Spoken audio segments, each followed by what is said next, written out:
We are going through IVF and we don't want kids anymore. Posted by you/impulsive pain pusher.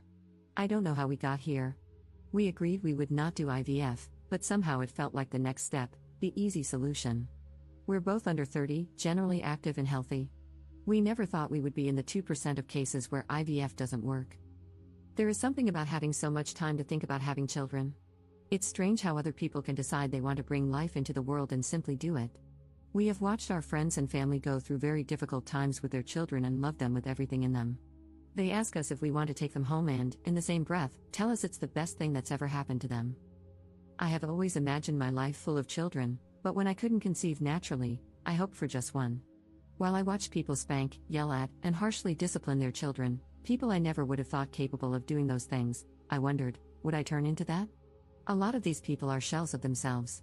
I have found myself wondering if that's even what I want for me. Thousands of pills, appointments, blood work, hundreds of shots, 2 surgeries, several transfers, dozens of ultrasounds, anticipation, tears, disappointment, thousands of dollars, healthy embryos, acupuncture, periods. It has never worked. And for what? To force life into this world? I have this deep instinct that it's not going to happen. I will never be pregnant. How can I continue to try and feel this at the same time? That's like torturing myself. I have no emotions about it anymore. I'm sure I'll be sad some days, but right now, this decision feels freeing.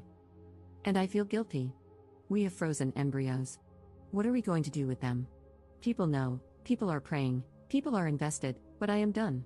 Not in an angry way, I'm done with the game. We are done with the game. The game of the doctors, the game of pretending like this is exciting. I don't want to try so hard for a child who ultimately might not want to be born, just for the sake of ourselves. We might not be able to give them a sibling, which I believe is the greatest gift you can give any human. It feels selfish, it feels wrong. It's ruining me. It's ruining us. What will be, will be. Commenter. In moments of emotional and physical exhaustion, our fears become amplified. You need rest. Take a break, take some time, and gain perspective from a healthy place. Additionally, stop worrying about the opinions and expectations of people outside your marriage. They have no stake in this and no right to influence your decision.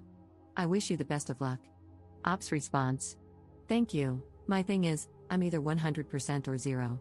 The middle ground is what drives me crazy. I cannot continue this if I know I'm not doing everything I possibly can. The what ifs, the curiosity about ovulation, or when my period is coming, does that make sense? I don't even know if it sounds insane. For example, I've switched my cooking utensils and pans, household products, hair products, we use local soap and makeup. I don't wear jewelry, and I stopped dyeing my hair, no perfume. We eat clean and local. I don't wear workout clothes unless they're 100% cotton or linen. I quit vaping, marijuana, and drinking. I work out, hike, kayak, go fishing, and walk every single day. I'm the healthiest I've ever been in my life. I feel good about this, but still, no child. It wasn't for nothing, but it wasn't enough for a pregnancy. I want to go back to a normal view on these things, not an obsession. I want my life back. Commenter. How is having a sibling the greatest gift you can give a person? I wish I had no siblings. It has literally only made my life harder. I'm sorry you're going through this, it sucks. Ops response. Siblings are all I have from narcissistic parents. They are the only people who fully understand the abuse, just my personal opinion. I would feel guilty for not being able to provide a sibling. That's just me. Update 6 months later. Following up 6 months later on our decision to stop fertility treatment due to new thoughts about producing offspring. We both started a new diet and exercise routine, and we both lost 25 pounds. I cut all supplements and medications, got a new therapist, finished many things I had been pushing off, and our business has thrived. Things have been great without this taking up 95% of my mental space.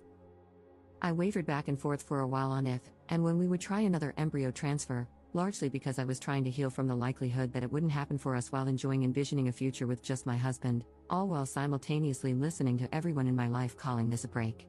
It's been confusing, to say the least, especially never knowing why it didn't work. I knew from the beginning that this was not a break. I visited my primary care doctor for a regular checkup, and she encouraged me to see my OB/GYN to explore any possible ideas. I agreed and made an appointment. My OB/GYN suggested exploratory surgery to see what's happening, along with some blood work and other minor treatments. I made it clear that I was not doing this in the hope of conceiving. The blood work came back all normal, for the first time in 5 years. However, the laparoscopy did not. I have stage 3/4 endometriosis. They performed excision surgery, but the endometriosis was covering my entire pelvis, bladder, colon, small bowel, uterus, encasing my fallopian tubes and ovaries. After 2 years of being told, right to my face, that I didn't have endometriosis, this diagnosis was so relieving. I finally have an answer. My doctor gave us a brief description of our options while I was waking up. I've had weeks to think, do I want to go back to treatment? Do I want to try naturally? Do I even want to try at all? Recovery was hard, both mentally and physically. All I could think about was how I have this timeline now before it grows back. And if I don't medicate, it will return even faster. I was having vivid dreams of disaster situations happening, with no one around me believing me, brushing me off. I cannot even begin to describe how difficult this has been to process. It doesn't feel real, the diagnosis, the options. This is not me. It can't be happening to me. My follow-up was today, and they laid out our options: a 2 to 5% chance to conceive naturally every month, or a 50% chance of conceiving with euploid embryos after at least 3 months of suppression, which will practically put me into menopause. It seems like the next step. And here I am again, researching all day, calling clinics to see who will do transfers for the cheapest. What the actual F am I doing? Husband gets home. I tell him everything I've learned. I'm still in the same spot, I don't want to do it. So we're not.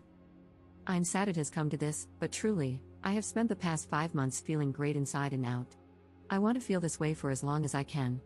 Fertility treatment will derail that completely. I don't think the risk is worth the reward.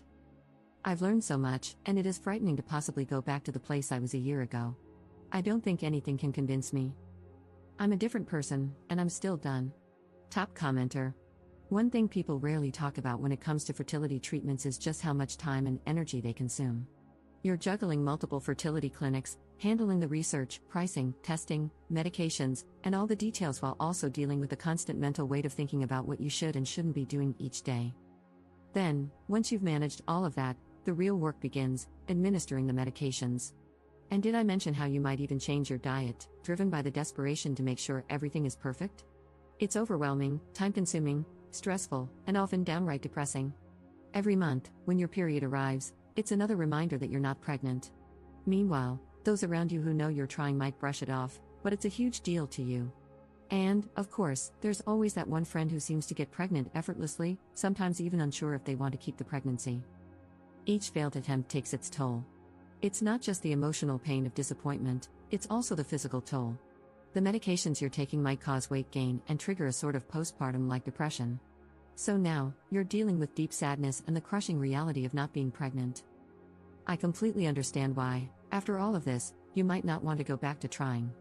It's been over 10 years since we first started, and the only thing that's helped me is focusing on doing my best every day at finding joy in life. 6 years of trying was incredibly tough. I missed out on so much because I was always focused on the next step in the process, missing the chance to enjoy time with friends and live in the moment. Just know you're not alone in this journey.